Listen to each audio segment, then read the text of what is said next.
दिल्ली और पंजाब के मुख्यमंत्री चुनाव प्रचार में व्यस्त हैं। कृपया दिल्ली वाले मास्क पहने, लॉकडाउन का पालन करें, घर से बाहर बेवजह न निकलें।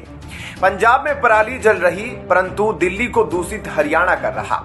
एक मौका केजरीवाल कहने वाले, कहीं दिखे तो अवश्य अतिथि संस्कार करें। दिल्ली हाईकोर्ट ने केजरीवाल की दिल्ली सरकार को निर्देश दिया है कि वो वन विभाग के उन इलाकों को वन घोषित करे जहां अतिक्रमण नहीं हुआ है। कई सारी याचिकाओं पर सुनवाई के दौरान बुधवार को अदालत ने यह निर्देश जारी किया है।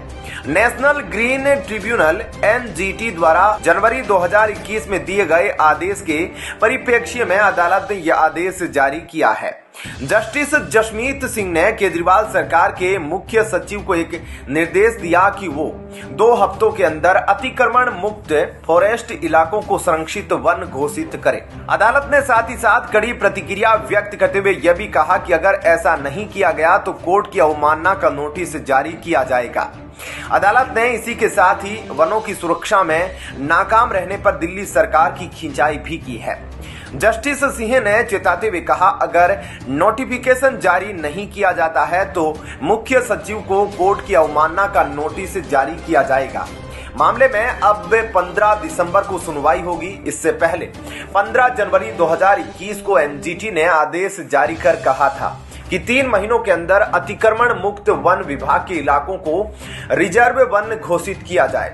अदालत ने कहा 2 हफ्तों के अंदर अगर नोटिफिकेशन जारी नहीं किए जाते हैं तो जीएनसीटीडी के मुख्य सचिव की अवमानना के लिए जिम्मेदार होंगे और अवमानना उसी दिन फ्रेम किया जाएगा। अगर नोटिफिकेशन जारी नहीं होता है तो मुख्य सचिव वीसी के जरिए अदालत के सामने हाजिर होंगे।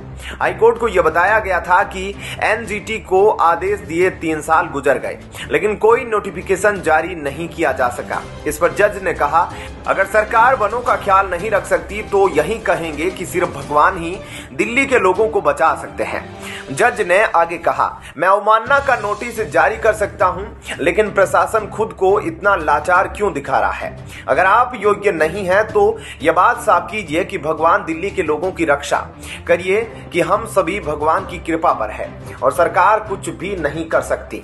अदालत को बताया गया था कि एनजीटी ने वनों से अतिक्रमण हटाने के लिए एनजीटी ने डीजी वन विभाग की अध्यक्षता में एक ओवरसाइट कमेटी बनाने का निर्देश दिया था ताकि वन इलाकों से अतिक्रमण को हटाने और वन को फिर से बसाने का काम किया जा सके।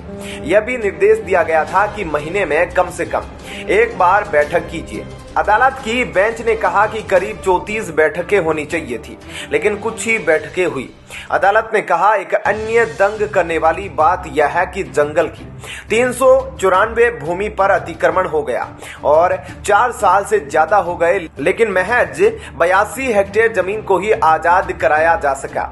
अदालत ने इस बात पर भी गौर किया जो एडवोकेट मदन लाल शर्मा और एमिकस कुरिया की तरफ से बताया गया कि अतिक्रमण से मुक्त कराई गई जमीन पर भी अतिक्रमण हो गया। एडवोकेट आदित्य एन प्रसाद और अरमान वर्मा, याचिकाकर्ता भावरीन कंधारी और हर्षवर्धन की तरफ से अदालत में मौजूद थे। इस पर अदालत ने अथॉरिटी को निर्देश दिया कि अतिक्रमण वाली जमीन को अतिक्रमण मुक्त करने के लिए क्या कदम उठाए गए हैं, इसे लेकर एफिडेविट फाइल कीजिए। ऐसे में क्या कहना है आपका इस खबर पर? धन्यवाद। जय हिंद।